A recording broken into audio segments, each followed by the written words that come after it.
Hello, my lovely friends. It's Emma here from Just a Girl Who Loves Elvis. Today feels a little different, doesn't it? There's something especially tender about birthdays. Not just the cake and the candles, but what a birthday means. A birthday asks us to pause, to remember, to feel. And today, we're beginning a very special birthday series leading up to the 8th of January. Elvis's birthday.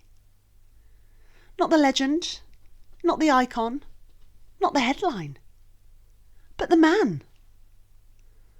I want to say this gently right from the start. This series isn't about myth making, it's about remembering, with honesty, warmth, and the occasional soft smile.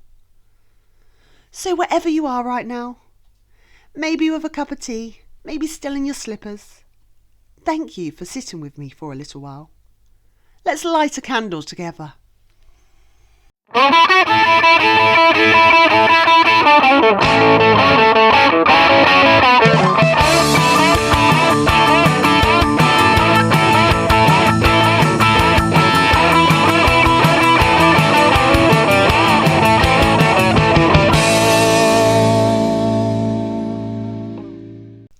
Every January, something happens quietly all over the world.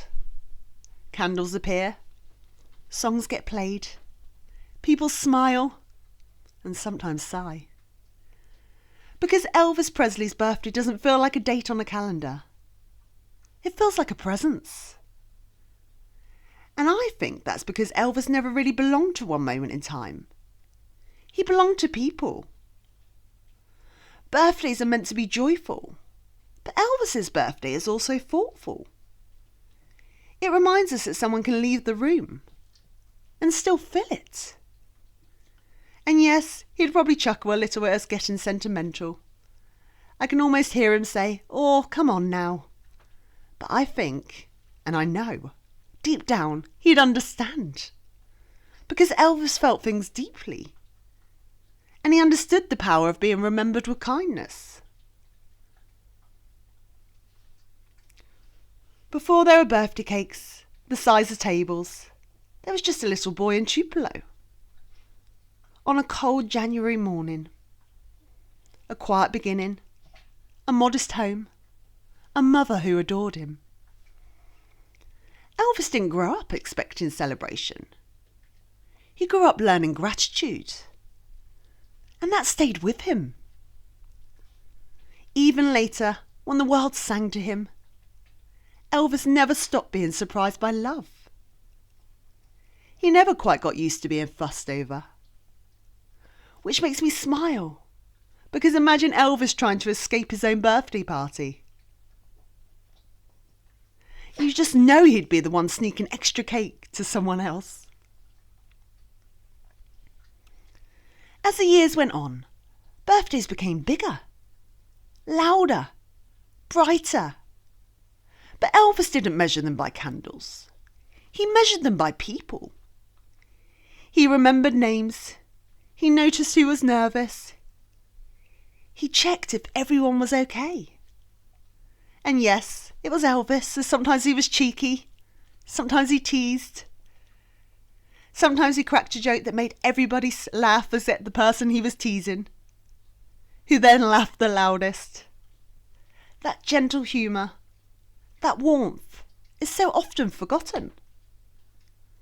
Elvis wasn't solemn all the time. He loved to laugh. He didn't laugh at people. He laughed with them. Not every birthday needs fireworks. Some are quieter, some are reflective. And Elvis Presley understood that. There were birthdays where he wanted calm, where he wanted family, where he wanted faith. Moments where he thought about where he'd been and where he still hoped to go. And I think that's why his birthday still speaks to us, because it gives us permission to feel joy and tenderness at the same time. We don't celebrate Elvis to freeze him in time. We celebrate him because his heart still moves. Because kindness never ages. Because warmth never goes out of style. Because decency, quiet human decency, is always worth remembering. And if Elvis was here today, I don't think he'd want to fuss. I think he'd want us to be good to each other, to laugh a little, to listen a little bit more. And maybe, just maybe, to have a slice of cake without worrying about calories. I think Elvis would absolutely approve of that. So as we begin this birthday journey together, thank you, truly, for being here. This series is my way of saying, Elvis mattered, Elvis still matters, and kindness matters most of all. If this episode brought you comfort, or a smile, or even just a quiet moment, then I'm grateful.